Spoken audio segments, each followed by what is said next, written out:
आज का हमारा डीप डाइव है लोकमान्य बाल गंगाधर तिलक पर।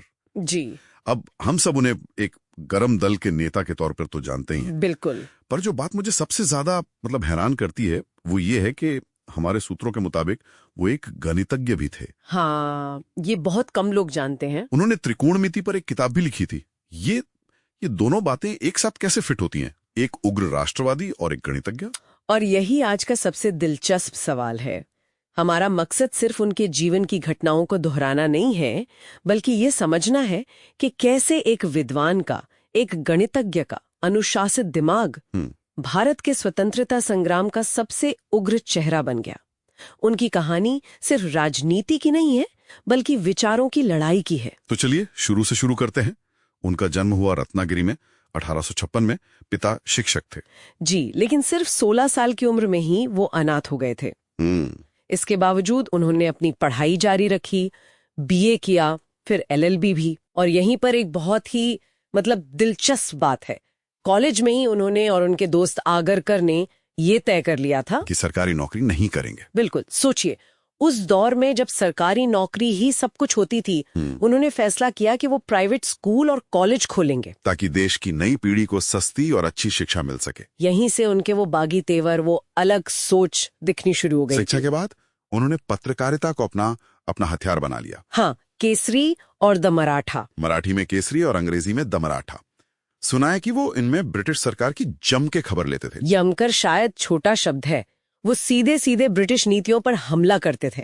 लेकिन दिलचस्प बात यह है कि उनकी लड़ाई सिर्फ अंग्रेजों से नहीं थी। अच्छा? समाज सुधार के मसले पर उनके विचार काफी अलग थे, जिसने एक बहुत बड़ी बहस छेड़ दी थी। हाँ, मैंने सहमति की आयु विधेयक के बारे में पढ़ा है। इस पर उनका क्या नजरिया था? क्या वो समाज सुधार के खिलाफ थे? खिलाफ नहीं थे, लेकिन उनका मानना था कि सुधार अंदर से आना चाहिए। मतलब किसी बाहरी यानी ब्रिटिश सरकार के कानून से नहीं। उनका तर्क था कि हमारी सारी ऊर्जा का एक ही लक्ष्य होना चाहिए, स्वराज। अच्छा। अगर हम अपने आपसी सामाजिक मुद्दों पर अंग्रेजों का दखल स्वीकार करेंगे तो आजादी की जो मुख्य लड़ाई है वो कमजोर पड़ जाएगी। मतलब अपना घर अपने नियम। और यही सोच क्या कांग्रेस पार्टी के अंदर भी टकराव की वजह बनी? नरम दल और गरम दल वाली बात। बिल्कुल, यही उनकी विचारधारा का सार था। नरम दल के नेता याचिकाओं और छोटे मोटे सुधारों में विश्वास रखते थे। और तिलक का कहना था कि स्वराज हमारा हक है, कोई भीख नहीं। उनका नारा स्वराज मेरा जन्मसिद्ध अधिकार है और मैं इसे लेकर रहूंगा सिर्फ एक नारा नहीं था, वो एक पूरी राजनीतिक सोच थी। जी, और इसी सोच के टकराव का नतीजा था 1907 का सूरत अधिवेशन, जहां कांग्रेस 2 हिस्सों में बंट गई। अंग्रेजों के लिए तो एक सुनहरा मौका रहा होगा। इससे अच्छा मौका उन्हें मिल ही नहीं सकता था। उन्होंने इस फूट का पूरा फायदा उठाया और तिलक पर राजद्रोह का मुकदमा चलाकर उन्हें 6 साल के लिए बर्मा की मांडले जेल भेज दिया। उन्हें लगा कि सबसे बड़ी आवाज को शांत कर दिया है। हाँ, पर वो गलत थे। लेकिन जेल के उस अकेलेपन में तिलक ने कुछ ऐसा किया जिसने उनके राजनीतिक संघर्ष को एक दार्शनिक आधार दे दिया। हाँ, और यही उनकी सबसे बड़ी विरासत है। उन्होंने वहां भगवद गीता रहस्य लिखी। अच्छा। उस किताब में उन्होंने गीता की जो पारंपरिक व्याख्या थी उसे चुनौती दी। उन्होंने कहा कि गीता का संदेश सब कुछ छोड़कर सन्यासी बनना नहीं है। तो फिर क्या है? बल्कि दुनिया में रहकर निस्वार्थ भाव से अपने कर्म करना है। अच्छा, तो उन्होंने कर्मयोग को स्वतंत्रता संग्राम से जोड़ गया। मतलब देश की सेवा करना ही सबसे बड़ा धर्म है। एकदम सही। उन्होंने गीता को एक आध्यात्मिक ग्रंथ से उठाकर एक राजनैतिक हथियार बना दिया। वाह। उन्होंने लोगों को बताया कि अपने हक के लिए लड़ना भी एक तरह का निस्वार्थ कर्म है। इस एक किताब ने स्वतंत्रता आंदोलन को एक बहुत मजबूत दार्शनिक आधार दिया। तो अगर हम सब कुछ जोड़कर देखें, तिलक का गणित वाला दिमाग, पत्रकार वाला तेवर और गीता की उनकी समझ, ये सब एक ही लक्ष्य के लिए काम कर रहे थे। बिल्कुल, और वो लक्ष्य था स्वराज। उन्होंने अपनी सारी बौद्धिक क्षमता का इस्तेमाल भारत के लोगों को ये समझाने के लिए किया कि आजादी सिर्फ एक राजनीतिक लक्ष्य नहीं है, बल्कि एक नैतिक और आध्यात्मिक कर्तव्य भी है। कमाल है। और ये आज भी एक बड़ा सवाल छोड़ जाता है जिस पर हमारे श्रोता सोच सकते हैं। क्या?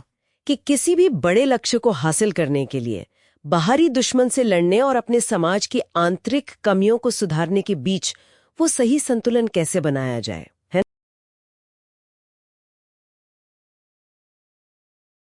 तो आज का हमारा डीप डाइव लोकमान्य तिलक पर है, और हमारे पास जो स्रोत हैं वो बहुत दिलचस्प हैं।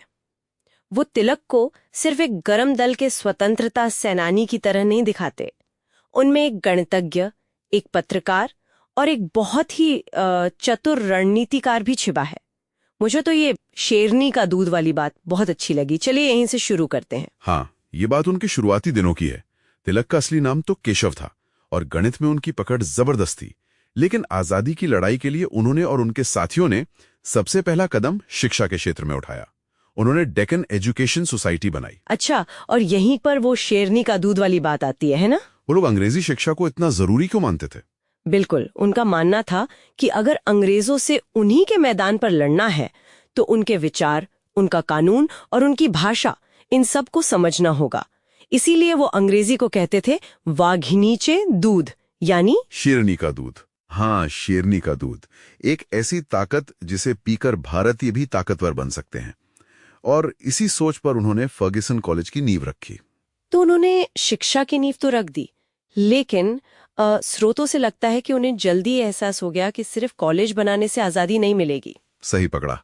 जब तक लोगों को उनके अधिकारों के बारे में ना बताया जाए तब तक कुछ नहीं होगा। और यहीं से उनके जीवन का दूसरा अध्याय शुरू हुआ, पत्रकारिता का। उनका अखबार केसरी। हाँ, केसरी। ये सिर्फ एक अखबार नहीं था, बल्कि उनका सबसे बड़ा हथियार बन गया।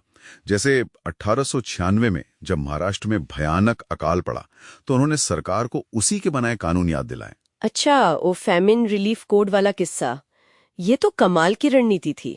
उन्होंने लोगों को क्या बताया था? उन्होंने केसरी में साफ साफ लिखा कि कानून के मुताबिक अगर फसल खराब हो जाए तो सरकार लगान नहीं ले सकती। ये एक तरह से सिस्टम को सिस्टम के खिलाफ इस्तेमाल करना था। उन्होंने किसानों को कहा कि निडर होकर लगान देने से मना कर दो। इससे सरकार एकदम बौखला गई। और ये बौखलाहट मुझे लगता है और बढ़ी जब पुणे में प्लेग फैला। हाँ। तब उन्होंने कुछ बहुत ही तीखे लेख लिखे थे, है ना? हाँ, जब ब्रिटिश अधिकारी रैंड ने प्लेग रोकने के नाम पर घरों में घुसकर ज्यादतियां शुरू कर दी तो तिलक ने अपने अखबार में हेडलाइन लगाई, क्या सरकार का दिमाग ठिकाने पर है? और एक और थी, राज करना बदला लेना नहीं है। बिल्कुल। और इन्हीं लेखों को आधार बनाकर अंग्रेजों ने उन पर राजद्रोह का मुकदमा चला दिया जी, जो उस समय सरकार के खिलाफ बोलने वालों को चुप कराने का सबसे बड़ा हथियार था। सही बात है। लेकिन जेल ने उन्हें तोड़ा नहीं, बल्कि और मजबूत बना दिया। जी। उन्हें समझ आ गया कि सिर्फ अखबार से काम नहीं चलेगा, लोगों को सड़क पर एक साथ लाना होगा। तो यहाँ से उनके तीसरे रूप की शुरुआत हुई, एक मास मोबिलाइजर की। हमारे स्रोतों में गणेश उत्सव का जिक्र बार बार आता है। आज तो ये बहुत आम लगता है, लेकिन उस वक्त एक घरेलू त्योहार को सार्वजनिक रूप देना, ये इतना बड़ा कदम क्यों माना गया? ये उनकी सबसे बड़ी रणनीतिक कामयाबी थी। देखिए, अंग्रेजों ने राजनीतिक सभाओं पर तो रोक लगा रखी थी, पर धार्मिक आयोजनों पर नहीं। ओके। तो तिलक ने धर्म और संस्कृति को राष्ट्रवाद से जोड़कर एक ऐसा रास्ता निकाला जहां लोग बिना कानून तोड़े एक साथ आ सकते थे। ये एक तरह का लीगल हैक था। मतलब मनोरंजन के बहाने राजनीतिक चेतना जगाना। हाँ, और ये सिर्फ राजनीतिक नहीं, एक सामाजिक जरूरत भी थी। उस दौर में जाति पाति के कारण समाज बहुत बटा हुआ था। इन उत्सवों ने और शिवाजी जयंती जैसे आयोजनों ने सबको, चाहे वो किसी भी जाति का हो, एक मंच पर ला खड़ा किया। ये अपने आप में एक क्रांति थी। बिल्कुल। और इसी एकजुटता को उन्होंने राष्ट्रीय स्तर पर भी इस्तेमाल किया, जैसे 1916 का लखनऊ समझौता। हाँ, बिल्कुल। उन्होंने हिंदू मुस्लिम एकता की वकालत की ताकि अंग्रेजों के खिलाफ एक मजबूत साझा मोर्चा बन सके। और इसी दौर में उन्होंने अपना वो मशहूर नारा दिया, स्वराज मेरा जन्मसिद्ध अधिकार है और मैं इसे लेकर रहूंगा। हाँ। तो आज हमने देखा कि तिलक सिर्फ एक गरम दल के नेता नहीं थे, वो एक दूरदर्शी थे। वो जानते थे कि पहले शिक्षा की नींव रखनी है, फिर मीडिया से लोगों को जगाना है और फिर संस्कृति के धागे से सबको एक साथ पिरोना है। सही कहा। और उनकी विद्वत्ता का अंदाजा तो इसी बात से लगता है कि उन्होंने जेल में रहते हुए वेदों का समय तय करने के लिए खगोल विज्ञान का इस्तेमाल किया। उनका जीवन हमें यही सिखाता है कि आजादी की लड़ाई सिर्फ सड़कों पर नहीं लड़ी गई, वो क्लासरूम में, अखबार के दफ्तरों में और पूजा के पंडालों में एक साथ लड़ी गई थी। तो आज के लिए एक विचार छोड़ जाते हैं। तिलक का जो स्वराज का विचार था, क्या वो केवल राजनैतिक स्वतंत्रता तक ही सीमित था या उसका कोई गहरा सामाजिक और व्यक्तिगत अर्थ भी था? मतलब अपने मन और समाज की बुराइयों से आजादी।